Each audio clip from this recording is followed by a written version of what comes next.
É curioso que para a igreja de Pérgamo, Jesus vai fazer uma outra declaração. Ele diz assim: eu conheço o lugar onde tu habitas, onde está o trono de Satanás. Por que Jesus está dizendo isso para Pérgamo? Vocês bem sabem que Pérgamo era a segunda maior cidade da Ásia, menor, só perdia para a capital, que era Éfeso. E talvez Jesus disse isso por duas razões. Primeiro, é que quando se disputou na Ásia, qual cidade construiria o primeiro templo de adoração ao imperador? Pérgamo ganhou a concorrência de Éfeso. E em Pérgamo se constrói, se erige o primeiro templo de adoração ao imperador romano como uma divindade. E muito provavelmente o que Jesus está dizendo é o seguinte: qualquer lugar que um homem é colocado no pedestal e venerado, aí está o trono de Satanás, porque todo humanismo idolátrico é satânico.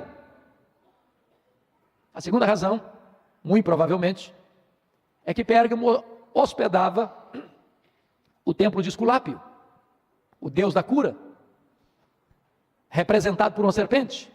Pessoas vinham de todos os cantos para Pérgamo para serem curadas por Esculápio.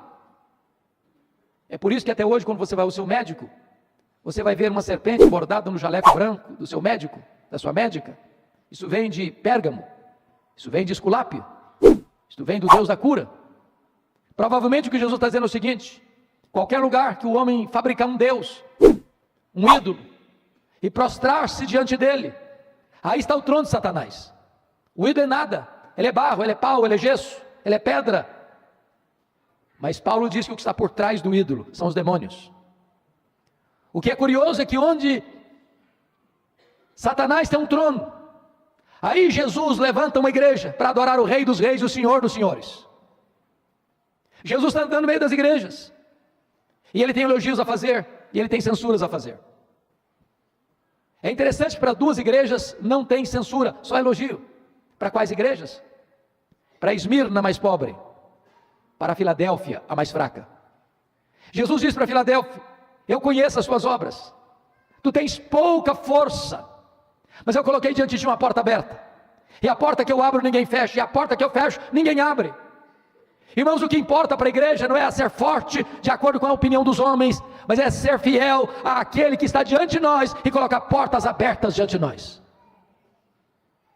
Mas para 4 igrejas, Jesus tem elogios e Jesus tem censuras. Por exemplo, ele elogia a igreja de Éfeso pela sua fidelidade doutrinária, pela sua postura inabalável de ética, de não suportar os homens maus, odiando a obra dos nicolaítas que induziu o povo à prostituição, pela sua capacidade de sofrer por causa da sua fé.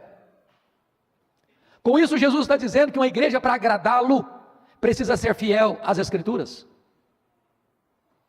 Uma igreja, para ser agradável a Cristo, não pode negociar seus princípios, seus valores, não pode vender sua consciência. Onde não tem sã doutrina, aí não tem o agrado de Jesus.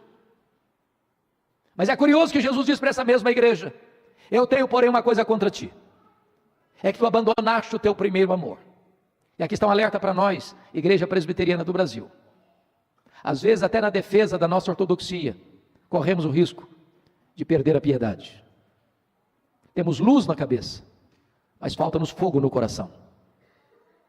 Conhecemos a verdade, defendemos a verdade, mas perdemos o entusiasmo.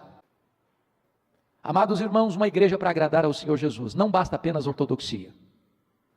A ortodoxia é boa, ela é inegociável, ela é vitalmente necessária, mas ela corre o risco de se tornar uma ortodoxia ossificada e morta, e ortodoxia morta mata. Precisamos do sopro do Espírito, precisamos do poder do Espírito, precisamos ter o coração aquecido, precisamos voltar ao primeiro amor, precisamos de avivamento. Mas notem comigo que a igreja de Tiatira é um contraponto da igreja de Éfeso. A igreja de Éfeso tinha doutrina, mas não tinha amor. A igreja de Tiatira tinha amor, mas não tinha doutrina. Jesus diz para a igreja: eu conheço as suas obras. E Jesus vai dizer que elogia a igreja, porque agora, quando escreve, ela tem mais fé e mais amor do que tinha lá atrás. Mas Jesus diz: eu tenho uma coisa contra ti, é que toleras esta falsa profetisa Jezabel. Nós poderíamos ser a igreja mais amável da cidade, mais calorosa e receptiva da cidade. Nossas reuniões poderiam ser regadas de bons e saudáveis relacionamentos. Porém, se não tiver sã doutrina, esta igreja não agrada ao Senhor. A verdade é insubstituível, é inegociável. Qualquer igreja, irmãos, que abandonar a sã doutrina, no mesmo dia, ela assina o seu atestado de óbito. Mas agora o Senhor Jesus se dirige à igreja de Pérgamo e faz um elogio. Porque tem gente fiel nesta igreja, como seu líder Antipas, que foi martirizado em Pérgamo. E dizem os historiadores, embora o texto não registre, mas a história nos comprova isso, que Antipas, o líder da igreja, morreu carbonizado dentro de um boi de bronze encandecido. Mas nesta mesma igreja, tem gente flertando com o mundo. Nessa mesma igreja tem gente seguindo as doutrinas de Balaão e vivendo a vida imunda, impura. Nas minhas andanças pelo Brasil, é muito comum as pessoas me perguntarem assim: pastor, qual a avaliação que o senhor faz da igreja evangélica brasileira? Às vezes a pergunta é mais direcionada: pastor, qual é a avaliação que o senhor faz da igreja presbiteriana do Brasil?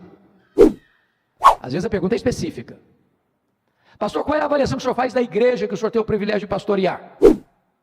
E a minha resposta é sempre a mesma. Eu respondo assim: vai muito bem, vai mais ou menos, vai muito mal. Sabe por que eu respondo assim?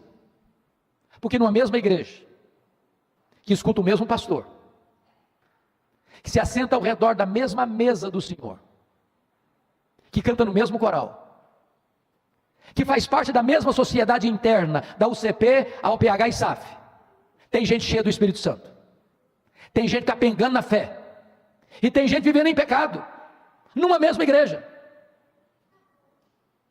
E o Senhor conhece, e o Senhor conhece, e o Senhor conhece.